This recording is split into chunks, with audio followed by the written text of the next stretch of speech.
جی السلام یا علیکم، علی بات کریں مدد، بھائی.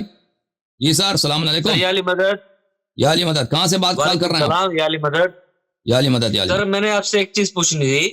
جی سر یہ سورۃ توبہ میں آیت نمبر 40، سر میں نے اس سے پہلے بھی آپ کی یہ اپنا کیا کہتے ہیں اس کو ویڈیو کلپ سنی تھی یوٹیوب پہ، بٹ اس میں آپ نے اس آیت کے علاوہ کوئی اور بات کی تھی. میں آپ سے صرف اتنا پوچھنا چاہتا ہوں کہ ثانی اثنین اذ ہما فی الغار اذ یقول للصحابی لا تحزن لصاحبہ ان لا اللہ تحزن. معنا فانزل اللہ سکینہ علیہ. تو سکینت اللہ نے جو علیہ. سکینہ نازل فرمایا وہ کس کے اوپر فرمایا؟ رسول صلی اللہ علیہ وسلم پر نازل فرمایا. رسول پہ نازل فرمایا. سوری سر آپ کی آواز نہیں آئی. اسی آیت میں ہے نا فانزل اللہ سکینتہ علیہ وایتہ بجنود لم یس سر، تروها. یس سر، اللہ تعالیٰ نے اس پہ بالکل. میں آپ سکینہ سے وہی نازل کیا. پوچھنا چاہتا ہوں کہ اللہ نے اس سکینہ پہ کس کے اوپر سکینہ نازل فرمایا؟ اللہ تعالیٰ نے اس پر سکینہ نازل کیا اور اس کو اپنے ان لشکروں سے تائید کی جن لشکروں کو تم نہیں دیکھتے.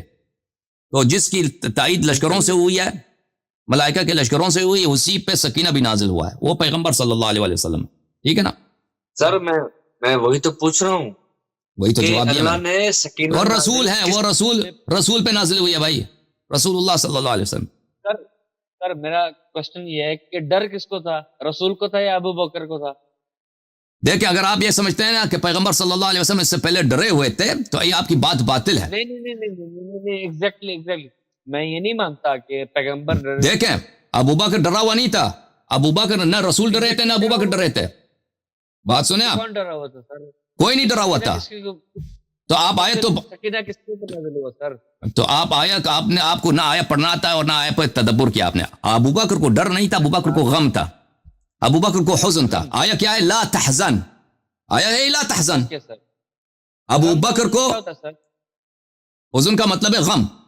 حزن کا مطلب ہے ایک ایسا مصیبت آئی ہے اس سے پہلے ایک ایسی مصیبت آئی ہے جس کی وجہ سے، اس مصیبت کے آنے کی وجہ سے آپ میں غم ہے، آپ میں ہم ہے، آپ میں تشویش پریشانی ہے. اس کو کہتے ہیں حزن. خوف اس کو کہتے ہیں کہ ابھی مصیبت نہیں آئی ہے لیکن اب مصیبت آ سکتی ہے. یہ حزن کس اب بھائی سن لو، اب تم سیکھ لو نا، تمہیں تو پڑھنا بھی نہیں آتا نا قرآن، اب تم سیکھ لو مجھ سے.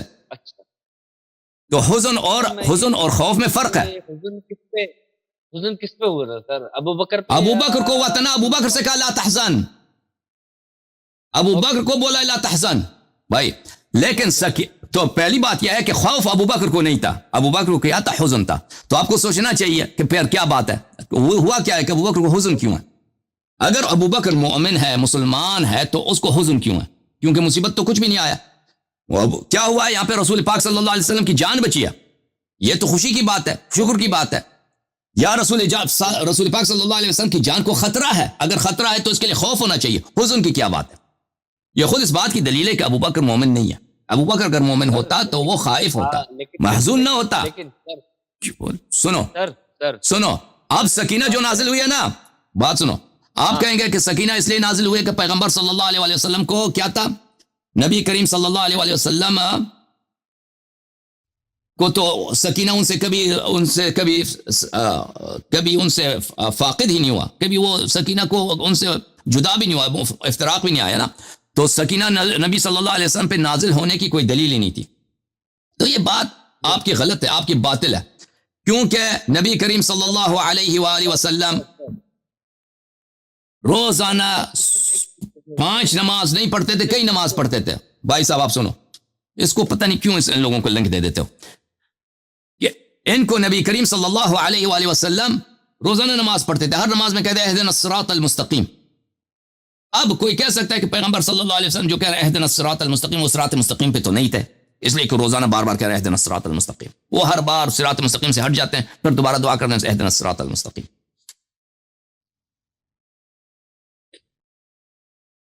یہ پہلی بات ہے کہ اہدنا الصراط المستقیم جو ہے پیغمبر صلی اللہ علیہ وآلہ وسلم، کیونکہ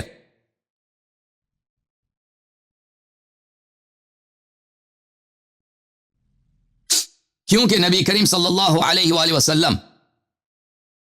ہمیشہ ہدایت پر ہیں، لیکن پھر بھی وہ مزید ہدایت اللہ تعالیٰ سے اور ہدایت پر استقامت کی وہ مانگتے ہیں اللہ تعالیٰ سے. اچھا، اس کے علاوہ آپ کی خدمت میں عرض کریں کہ بہت دفعہ ہے کہ قرآن نے تصریح کیا کہ اللہ تعالیٰ رسول صلی اللہ علیہ وسلم پہ سکینہ نازل کر دیتا ہے. یہ قرآن مجید میں ملاحظہ فرمائیے سورہ توبہ میں. یہ تو سورہ توبہ ہے. اچھا سورہ توبہ کی آیت نمبر 26 ہے. ثم انزل اللہ سکینتہ علی رسولہ ثم انزل اللہ سکینتہ علی رسولہ وعلی المؤمنین. اللہ تعالیٰ نے اپنی سکینہ نازل کیا رسول اللہ صلی اللہ علیہ وسلم پر اور مؤمنین پر. ٹھیک ہے نا. تو اس طرح نہیں ہے کہ پیغمبر صلی اللہ علیہ وسلم کیونکہ نہیں ڈرتے اس لیے ان پہ سکینہ نازل نہیں ہوتی. نہیں, سکینہ نازل ہوا ہے, مزید سکینہ نازل ہوتا ہے. وہ کبھی ڈرے بھی نہیں ہے لیکن اس کے باوجود ان پہ مزید, جیسے وہ ہدایت پر ہے نا, اللہ تعالیٰ مزید ان پہ علم نازل کر دیتا ہے. اصلاً صلوات کا مطلب یہی ہے, اللہم صلی علی محمد وآل محمد, کہ اللہ تعالیٰ اپنے مزید درود مزید ان پہ نازل کرے. اوکے, بے شک بے شک. سر دیکھیں قرآن پاک کی ہر ایک آیت کے اوپر ہمارا یقین ہے. ٹھیک ہے سر.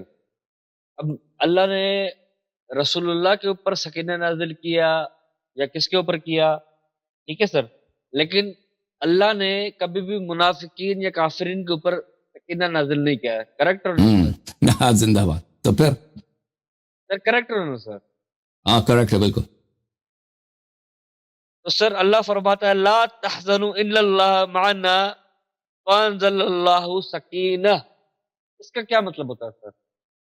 تو اس کا مطلب یہ ہے, اس کا مطلب یہ الا تنصروه فقد نصره اللہ.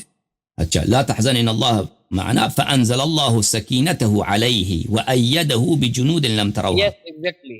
ہاں تو اللہ نے سکینہ, آپ سر آپ آگے کی آیت پہ چلے گئے, میں صرف یہ پوچھ نہیں وہی آیت ہے بھائی, آگے آیت نہیں ہے, آیت نہیں ہے. سکینہ علیہ یہاں پہ اللہ نے اس پہ سکینہ نازل کیا اور اسی پر اور اسی کو اپنے جنود سے مؤید کیا. تو جنود کس کے لیے نازل ہوئے تھے؟ سر منافقین کے اوپر سکینہ نازل کیا اللہ نے یا کافرین کے اوپر سکینہ نازل کیا, کس کے اوپر؟ تو پیغمبر پہ نازل کیا نا. وہ اگر وہ 7 والا آدمی مومن ہوتا تو اس پہ بھی نازل ہوتا. 7 والا آدمی مومن نہیں تھا اس لیے اس پہ نازل نہیں ہوا, پیغمبر پہ نازل ہوا نا. میرا سوال یہ, ڈر کون رہا تھا؟ پیغمبر ڈر رہے تھے یا 7 والا آدمی ڈر رہا تھا؟ نو, کوئی نہیں ڈر رہا تھا. پیغمبر ابو بکر نہیں ڈر رہا تھا, ابو بکر حزین تھا. لا تحزن, ابو بکر کو حزن تھا. آپ کو سمجھ ہی نہیں آ رہی بات بھائی. سر خدا حافظ. آپ کا پتہ نہیں آپ کو ہمارے آپریٹر صاحب آپ لوگوں کو لنک کیوں دیتے ہیں. سلام علیکم, بات کریں بھائی. السلام علیکم. سلام علیکم بھائی, سب بات کریں. جی میں دلی سے بول رہا ہوں, ڈاکٹر سر. جی ڈاکٹر صاحب, کیا ڈاکٹر نام ہے آپ کا؟ ڈاکٹر سروج رجا. ڈاکٹر رضا صاحب. سروج رجا. سروج رضا, رضا یا رجا؟ رجا. رضا بھائی, اوکے. سر میرا یہ کوشچن ہے کہ ابھی یہ جو محرم کے مہینے آتے ہیں تو اس میں جیسے تاجیہ بناتے ہیں اور پھر اس میں اکھاڑے نکلتے ہیں, اس میں سب لوگ جاتے ہیں, ہم لوگ, میں بھی جاتا ہوں. میں ایسے اہل سنت والجماعت سے ہوں لیکن اہل بیت کو ماننے اور چاہنے والوں میں سے ہوں, اور اہل بیت کے سارے جو بھی یہ ہیں سب کو مانتا ہوں میں.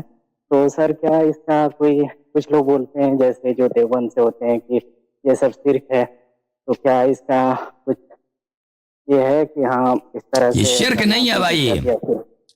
یہ شرک کیوں ہے؟ شرک تو یہ وہ ہے کہ آپ کسی کو اللہ کے ساتھ شریک بنا دیں نا, اللہ کے شریک بنا دیں. اب ہم کہتے ہیں کہ امام حسین علیہ الصلوۃ والسلام کے مزار سے ہمیں محبت ہے, یا رسول پاک صلی اللہ علیہ وسلم کے مزار سے ہمیں محبت ہے.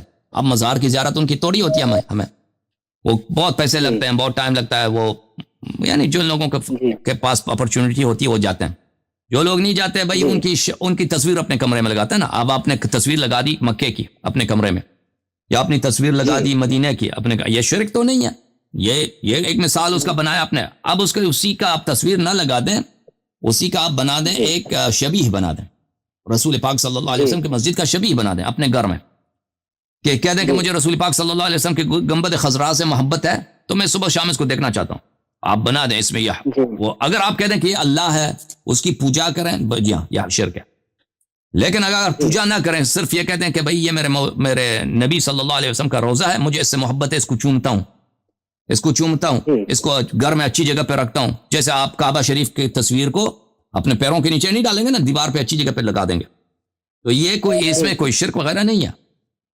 شرک کیوں ہوں؟ تو اسی طرح جو تعزیے نکالے جاتے ہیں نا, مثلا میں کربلا میں نہیں ہوں, امام حسین علیہ السلام کی دیدار کا بڑا شوق ہے, ان کی زیارت, ان کے حرم کے زیارت کا. اب اس کی تصویر اپنے کمرے میں لگا دوں نا, اس سے انسان کا دل خوش ہو جاتا ہے. یا اس کا اسی جیسے شبیہ بنا دوں, اپنے گھر میں رکھ دوں, یہ اچھی بات ہے, یہ کوئی واجب نہیں ہے, اور یہ کوئی لیکن حرام بھی نہیں ہے, یہ محبت کے لیے انسان کر لیتا ہے, کوئی بات نہیں. اوکے جی جی, اور مزید